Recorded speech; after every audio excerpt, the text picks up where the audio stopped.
Everyone, welcome to Educate in channel.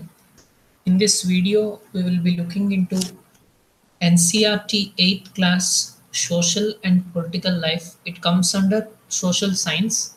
In this particular video, we will be looking into Chapter 1. So, in Chapter 1, we deal with why do we need Constitution, who wrote the Constitution, and what are the key features of Indian Constitution. Then let us go into the definition of what does constitution mean. A society has constitutive rules. Like the games, we all know they will be having certain rules on how to play the particular game. Like that, a society has constitutive rules. Those are the structured rules. So we have to follow that. In large societies in which different communities of people live together, these rules are formulated through consensus. And in modern countries, this consensus is available in a written form. Consensus meaning general agreement.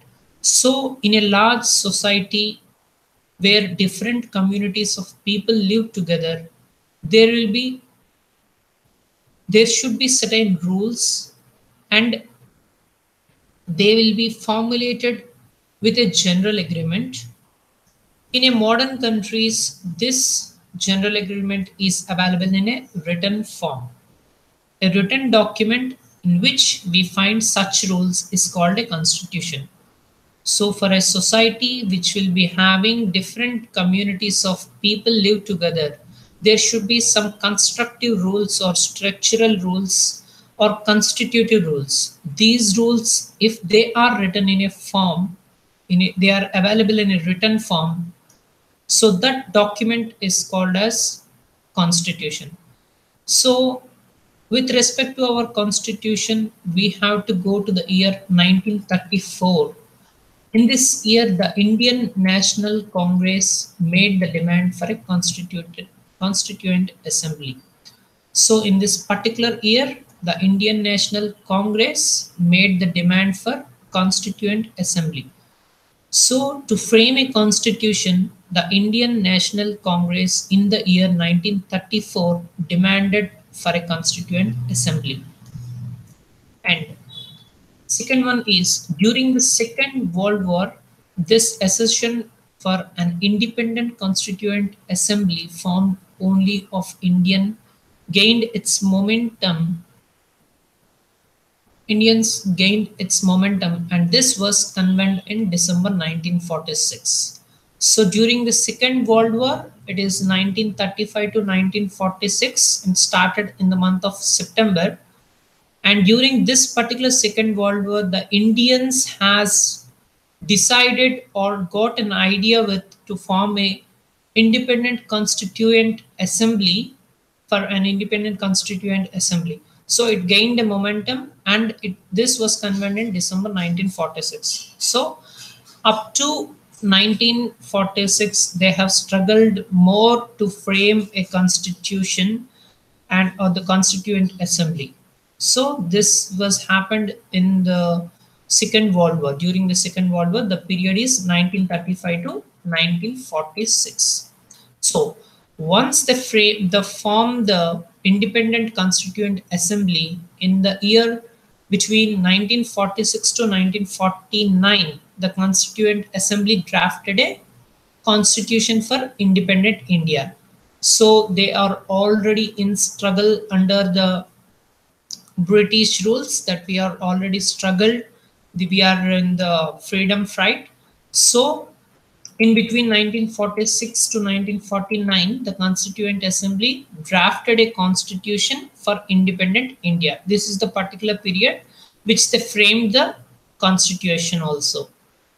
And what are the purposes of this particular constitution, or why do we need the constitution is, constitution lays out certain ideals that form the basis of the kind of the country that we as citizens aspire to live in.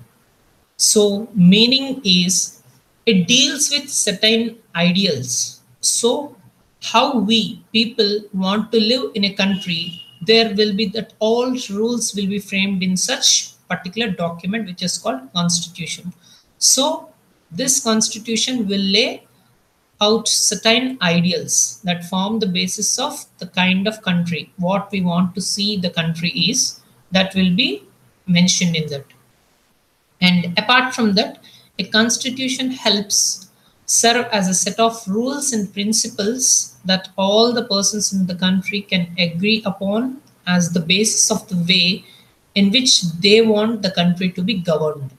And how the country to be governed will also be framed in this particular constitution. And there will be certain rules and principles that all the persons in the country can agree upon.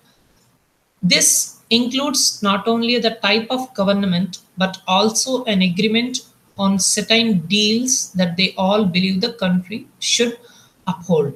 And it only not only talks about the type of government and that all government should behave in the with the people that also mentioned in the constitution.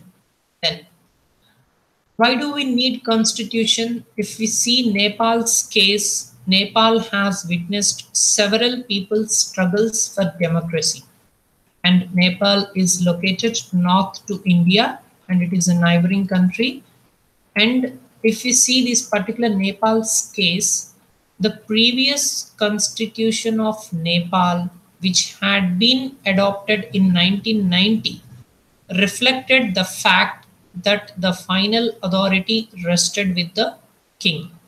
Here we have to look into one point.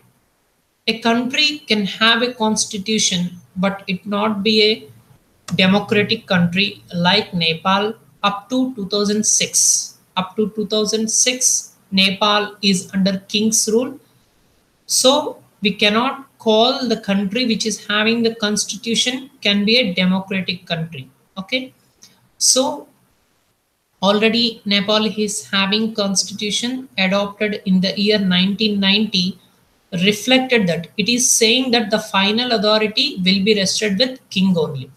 And then a people's movement in Nepal fought for several decades to establish democracy, and in 2006 they finally succeeded in outing an end to the powers of king. So with this all agitations by the people, up in 2006 they finally succeeded in outing and end to the powers of the king.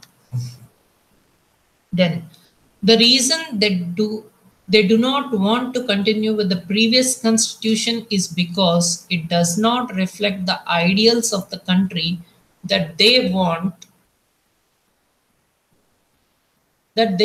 Nepal to be, and they have fought for. Meaning in 1990 they already adopted one constitution for Nepal, in which it states that the final authority will be lying in king's hand. So they all the agitations has been happened for the democratic country. So the reason why they want another constitution or not follow the previous constitution is they are not seeing the Nepal in what the way they want to see. That's why they need another constitution to such that the people can live in a democratic way. So then to define the nature of a country's political system also, why do we need constitution? To define the nature of a country's political system. In a democracy we choose our leaders so that they can exercise power responsibly on our behalf. Then, however, there is always the possibility that these leaders might misuse their authority, and the Constitution provides safeguards against this. That means, so the Constitution will define how a country's political system should be.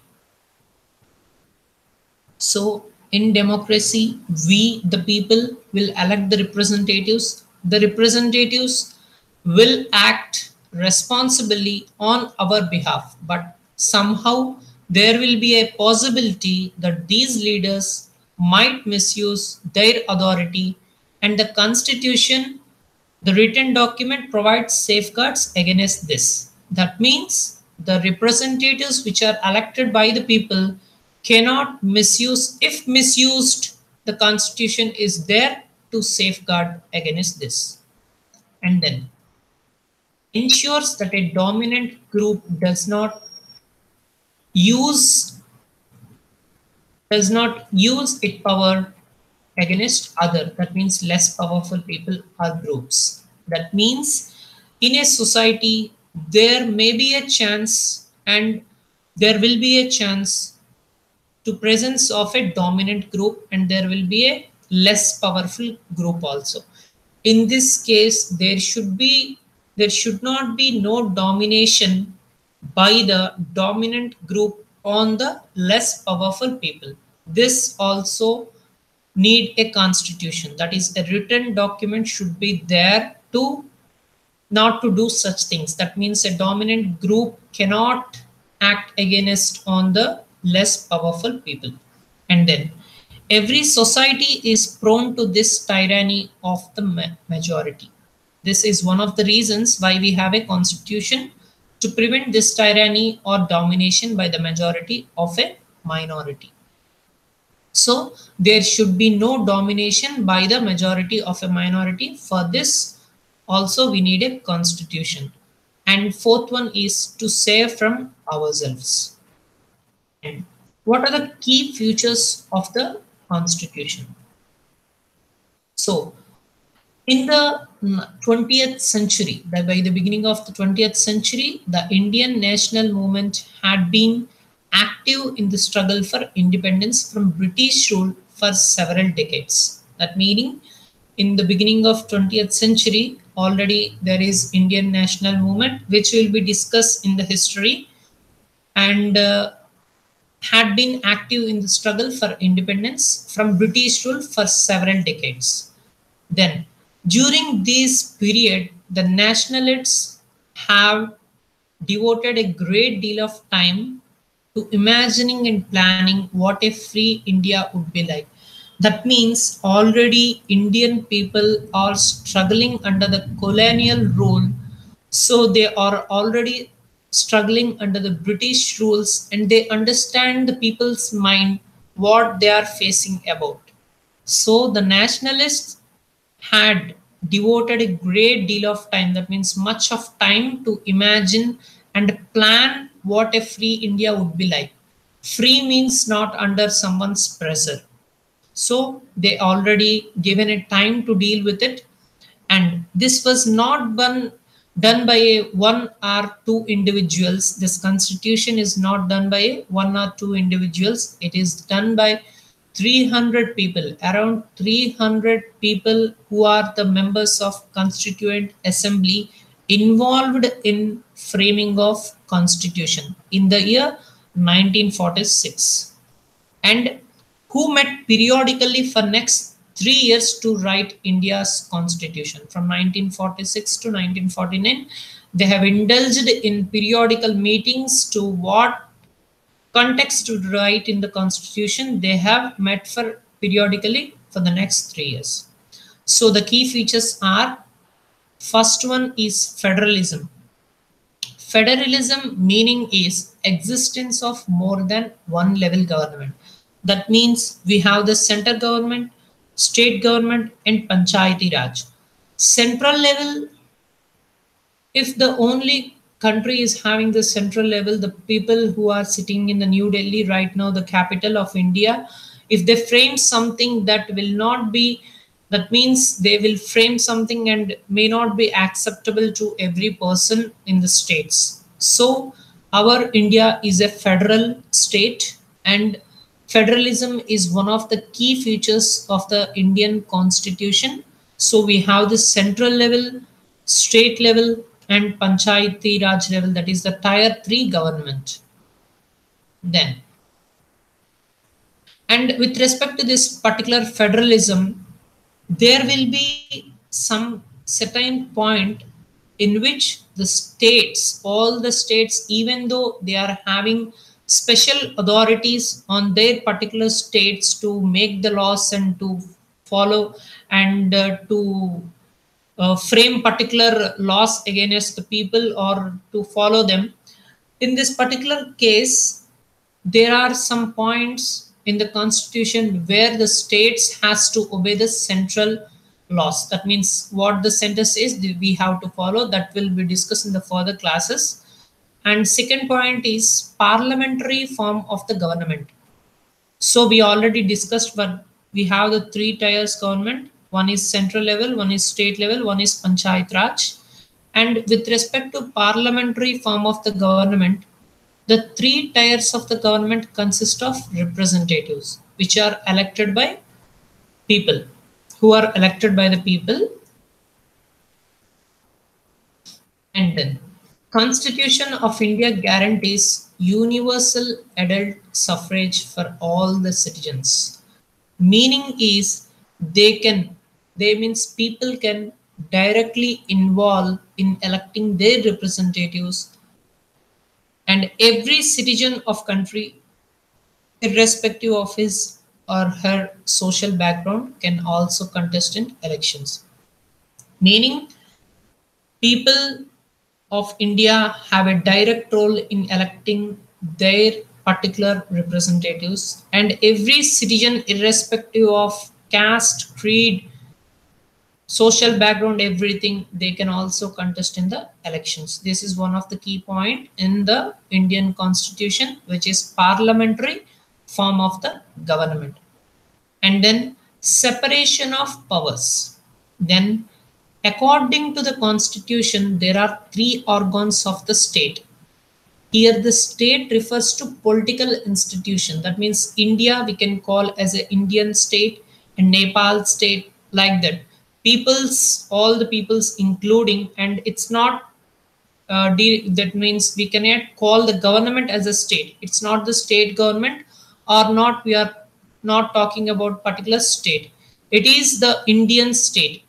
These are the legislature, the executive, and the judiciary. So there are three organs, that is separation of powers. There are three organs. One is legislature, one is executive, and the judiciary. Legislature refers to our elected representatives. So the people who elected their representatives or comes under legislatures, they make the laws. And second one is the executive, is a smaller group of people who are responsible for implementing laws and running the government. That means legislature will make the rules, executive will execute the laws or rules made by the elected representatives, so that is council of ministers. So these executive people are a smaller group who are responsible for implementing those laws and running the government. The judiciary is the courts in the country, that is system of courts in this country. And then the main important one is fundamental rights. Fundamental rights often refer to the conscience of the Indian Constitution. It is most important. The nationalists wanted to ensure that a set of written rights would guard against the misuse of state power in independent India. That means there should be no misuse of the state power. So there should be a set of written rights. So the nationalists has thought like this and wanted to ensure that a set of written rights would guard against the misuse of the state power. So fundamental rights therefore protect citizens against this absolute exercise of power by the state. So according to Dr. Ambedkar, the father of Indian Constitution, has said the fundamental rights object is twofold. So he has said that the fundamental rights is having twofold. First one is every citizen must be in a position to claim those rights. That means what are the fundamental rights represented or present in the Indian Constitution? Every citizen must be in a position to claim those rights. Once the fundamental rights are framed, and if no person is able to use those rights, what is the use of mentioning in the constitution? That's why it was mentioned like that. Every citizen must be in a position to claim those rights. Second one is the right must be binding upon every authority that has got the power to make the laws. That meaning whatever the political party that is make the government, they will be having certain authority to make the laws.